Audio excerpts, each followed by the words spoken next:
Hello అండి, నా పేరు doctor Suma, consultant 49 fertility centre Vijayawada. So ప్రెగ్నెన్సీలో హస్బెండ్ వైఫ్ కలిస్తే బేబీకి ఏమన్నా ప్రాబ్లమా? సో హస్బెండ్ వైఫ్ కలవడం అనేది ఫస్ట్ ఆఫ్ ఆల్ ప్రెగ్నెన్సీలో అడ్వైజబుల్లా కాదా, ఒకవేళ కలిస్తే బేబీకి ఏమైనా ప్రాబ్లం అవుతుందా అనే దాని గురించి డిస్కస్ చేద్దాం. సో నార్మల్గా మనకి లిటరేచర్ ప్రకారం అయితే ప్రెగ్నెన్సీలో హస్బెండ్ వైఫ్ కలవకూడదు అని అయితే ఏం లేదండి.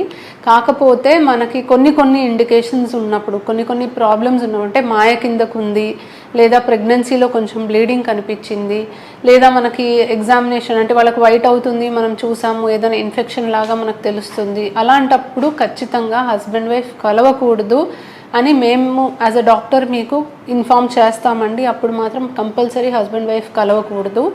బట్ యాజ్ పర్ లిటరేచర్ నార్మల్గా ప్రెగ్నెన్సీలో కూడా హస్బెండ్ వైఫ్ కలవడానికి ఎటువంటి ప్రాబ్లం అయితే లేదు. యూజువల్లీ అంటే నెలలు నిండే కొద్దీ హస్బెండ్ వైఫ్ కలిసినప్పుడు మదర్లో ఒక హార్మోన్ విడుదలయ్యి ఒక్కొక్కసారి లేబర్ పెయిన్ స్టార్ట్ అవ్వడానికి ఛాన్సెస్ ఉంటాయి, కాబట్టి మరీ నెలలు నిండాకైతే కలవద్దని చెప్తాము. But apart from that major problem అయితే ఏం లేదు.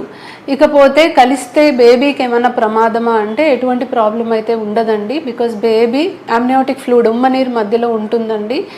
అక్కడి నుంచి వెజైనాకి మనకి బ్యారియర్ అనేది ఎఫెక్టివ్గానే ఉంటుంది. సో కలవడం వల్ల బేబీకి ఎటువంటి ఇబ్బంది అయితే ఉండదు. But hygiene is very important. Infections రావడానికి ఛాన్సెస్ ఉన్నాయి. ఒక హస్బెండ్ వైఫ్ కలిసినప్పుడు ఒకరి నుంచి ఒకరికి ఇన్ఫెక్షన్స్ ట్రాన్స్మిట్ అవ్వచ్చు.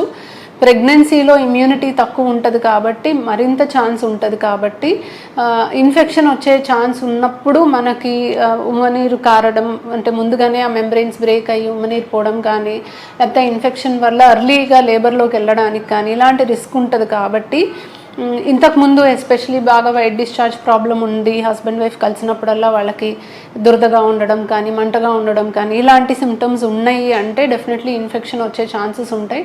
అప్పుడు వాళ్ళు ఖచ్చితంగా కలవకుండా ఉండడమే బెటర్. సో లిటరేచర్ ప్రకారం అయితే నో రిస్ట్రిక్షన్స్ అండి. కాకపోతే జాగ్రత్తగా ఉన్న వాళ్ళు అవాయిడ్ చేసుకున్నా కూడా మంచిదే. Thank you.